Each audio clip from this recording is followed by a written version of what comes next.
Now that story, I read it also. It's in one of your many books, I Don't Make Them Up. But you've also written, Don't Be Stupid, Lessons You Should Already Know, I Still Believe, A Testimony of Faith After the Storm, and then Maximum Faith, Prayers and Reflections by Young Katrina Survivors. What inspired you, with your busy schedule as it is already, what inspired you and where did our Lord give you the strength and the time to write all these books? You know, the first book we came out with was the Maximum Faith book. And it happened back in January of '06 when we came back after the storm, when St. Augustine High School, St. Mary's Academy, and Xavier Prep High School all came together and formed one school, so that our kids would have a place to come back to. And so when the kids came in January, they were all, you know, in that deep emotional state when, you know, they're worried about everything, living in FEMA people's houses so that they could be back. And what I told them was that, why don't we begin to write down our prayers? Why don't we start writing down what we were feeling? And I told them what we'll do is we'll create a book. And so in the book, we have reflections of where kids were, what they were doing, what happened when they evacuated, what may have been their journey, poems and prayers on just where they were in their faith element. And the coolest thing, what I told them was, I said, you know, because 50 years from now, somebody is going to be talking about Katrina. So why don't we write the history down now before somebody has a chance to change it? And so the book was actually published literally in February of '06. And so it tells you exactly where the kids were. With that book, I tell people, if you get it, you need 2 hours and a box of Kleenex. Because you're going to need, once you start, you're not going to put it down. But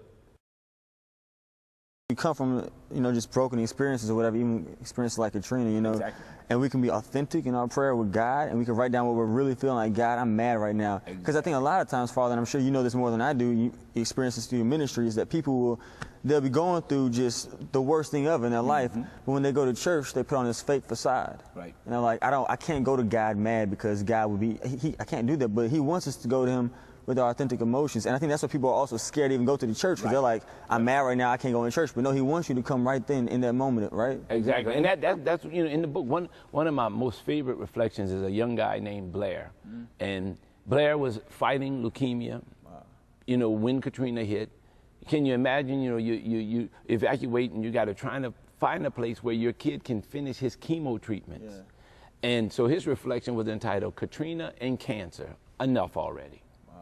And, you know, that's the kind of stuff that hits you. Then one of the seniors, a boy named Corey, his one, I just love it, because in it he talked about how he missed the ordinary stuff in life. Like when his mama would come home and she'd see his books at the front door, and then she'd go in his room and he had the TV on, the radio on, the computer on while he was trying to study. And she would tell him, boy, you can't do all that kind of stuff. Turn some of that stuff off. And he said he would turn off everything and he'd go in the kitchen and he'd finish reading and studying, and he in his room fussing at him, because that means everything would be back to normal. You know, and that's the kind of stuff that, you know, you think about it and you realize that, you know, it's the ordinary things that you miss when all of a sudden it's gone. You know, but that reality of being able to go before God and just tell it like it is. You know, that's one of the things that I encourage young folk, old folk, that, you know, to realize that God can handle everything. God is great and almighty. So if you think you're being upset with him, it's going to really change him from being God. It really won't. He's going to still be God when it's done. And, you know, but back in the old days, they used to tell you don't question God. You know, you grandma's theology. You just accept him. What is that if Jesus Christ can hang on a cross and look to heaven to his Father and say, why have you forsaken me? Then why can't we question God? If the Son of God, the one who knew the Father the best, would look up to heaven and ask why, then why can't we ask why? But the key is to be just like Christ. Because after he asked why, he followed it up with, but your will be done.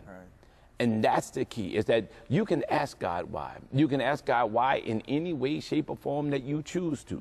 Whatever vocabulary you need to use to get it out. But then be willing to accept his will, to hand your will over to him. Because just like Christ, after you come through that dark moment, there's a little resurrection waiting for you. But you just got to get to it. Right. But it's okay to ask why. But you got to be ready to accept His will.